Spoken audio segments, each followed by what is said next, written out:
Avi Loeb space. here? Avi Loeb's here. We're Yeah. going to. There he is. Avi, how you doing, sir? I'm doing great. A lot of things are happening and So we can much. get to them. Yeah. Yes, if we could, What's that'd be the great. latest, sir? Tell us what's going on. Well, the International Asteroid Warning System organization decided to monitor 3i Atlas between November 27th and January 27th with a high cadence, coordinating observations throughout the globe. And that is a very positive development because I recommended it. This is an organization that is associated with the United Nations, and I wrote a white paper that I submitted to the United Nations a couple of weeks ago, saying that we should examine interstellar objects that could be a potential threat to Earth, and it would be good to get as much data as possible to check whether the object maneuvers in any suspicious way or perhaps releases mini probes that may arrive at planets like the Earth. And so I'm very glad that data will be collected so we can figure out the nature of this object.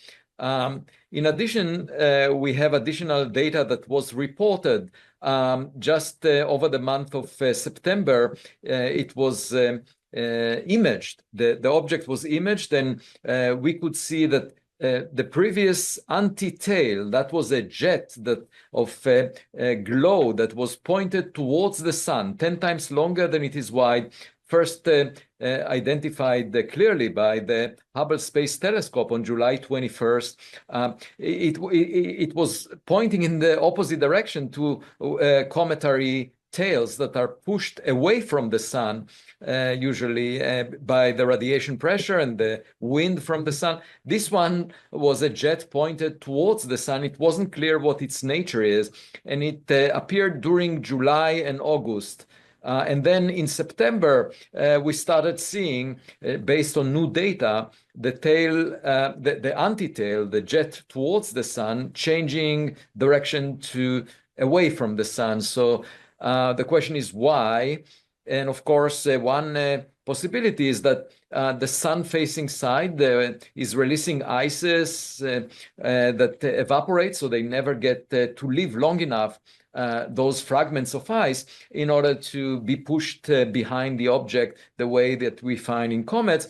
But somehow, as the object got closer to the sun, the nature of the outflow coming off it changed, and that would be a natural origin for that. But there is also a possibility, if you imagine the gases coming out of 3i Atlas having a technological origin, perhaps the object is preparing to do some kind of a maneuver and changes the outflow. I mean, at the moment, obviously, it would be most natural to assume that it's a comet of natural origin, but we should keep our eyes and check what it does.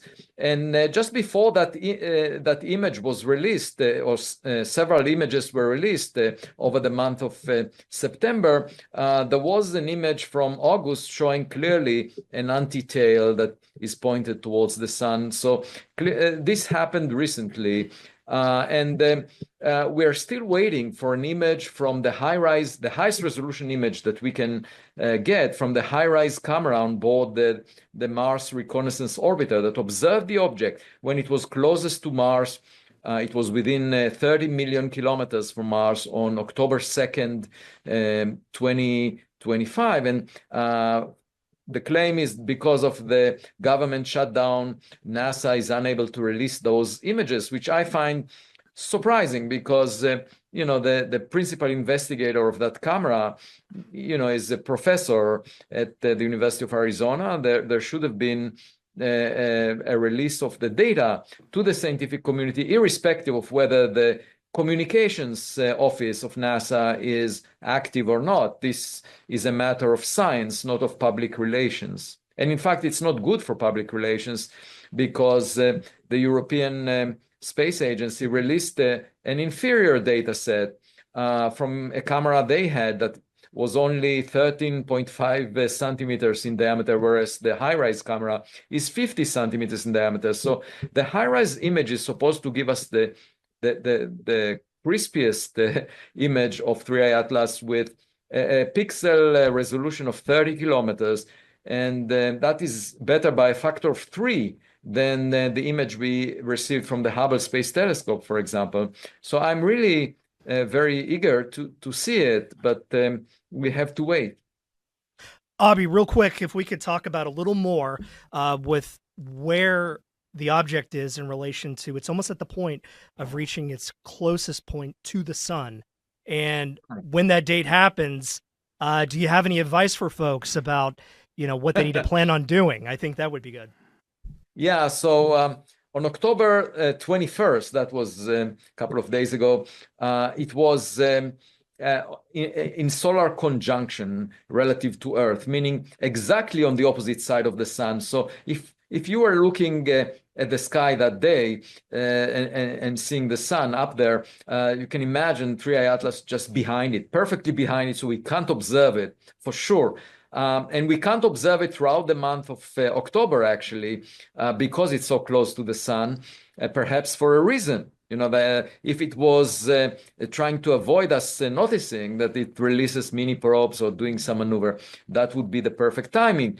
Because when it comes closest to the sun, it moves at the fastest speed. And then if you want to get a thrust from an engine, that would be the perfect timing, because if you get the thrust in the direction of motion, then you gain the biggest amount of kinetic energy. Or if you do it in the opposite direction, you slow down a spacecraft. And we all know about it. This is called gravitational assist from a massive object like the sun.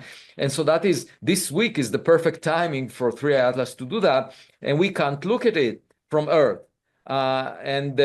Actually, that is a conjunction that was on 21st of October, but then a week later, 8 days later, it's actually arriving closest to the sun.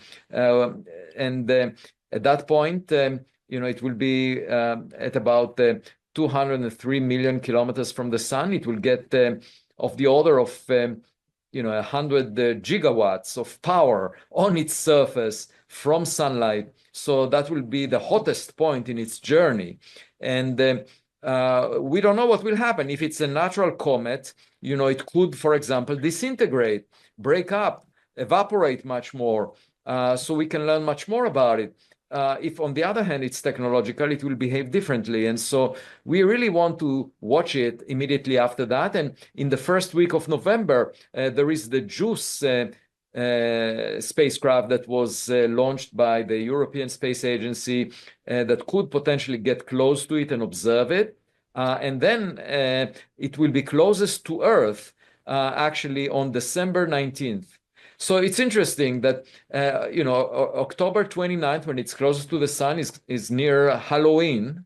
and December 19th is just a week before Christmas. So the question is, will it deliver anything unusual on those holidays?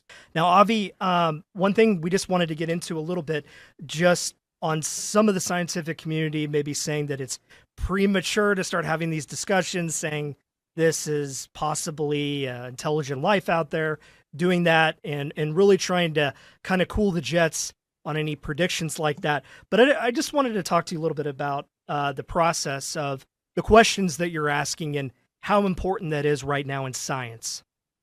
Yeah, so one thing to realize is that the answer to this question has implications for the future of humanity. And just think about black swan events that the intelligence agencies have to deal with. These are events that are low probability, but the implications could be huge. For example, October 7th was not anticipated by the Israeli intelligence agencies, and lots of people died as a result. And so it's really important to consider seriously events that you think have a low likelihood but would have major implications. And in this case, alien technology could affect the future of all of us. And therefore, we must consider it seriously. Even though we haven't encountered it before, we just don't know how much traffic there is, because only over the past decade we started detecting interstellar objects. We didn't have telescopes that can do that before. And so I suggest that we will monitor each and every interstellar object, especially those that have anomalies. In fact, 3i Atlas has 8 anomalies. It's very big. It's at least 1,000 times more massive than previous interstellar objects. It's also in the plane of the planets around the sun. You know, the chance of that happening at random is 1 in 500. It showed the unusual composition, only 4% water. It has nickel with very little iron, the way that the industrial production of nickel alloys appear. You know, it also appeared from the same direction as the WOW signal that was detected in 1977. So there are definitely a lot of reasons for us to consider it seriously. You know, the chance of all of these anomalies coming together is 1 in 10 to the power 16. You know, like each of them has a percent level or less than a percent likelihood, and there are 8 of them. It's really a small probability that we will see all of these anomalies. I'm not saying it's necessarily alien tech, but I do recommend that you take your vacation early rather than later, because you know, our Maybe life too might late. be interesting. Yeah, I in knew the Avi coming was going months. to get me with Yeah. some math The before we were PTO done. might not be I kn- approved by then. And Brian. then he threw that equation at me, and my brain just about Yeah. exploded. Avi, we got to go real quick. Is there a date we should know, yes or no, on this, or what it is? Yeah, I believe that by January we should have a good Okay. idea about the nature of the object. Love Excellent. having you here, Avi Loeb. You're the man. Harvard professor Avi Loeb. Thank you, appreciate sir. it. Big things to Thanks. come. We'll talk to you soon. Talk sir. again in January, hopefully. Thank you. Oh, that was a good sound. Right. If No we're kidding. still here and, Yes, you know, yes. all is well.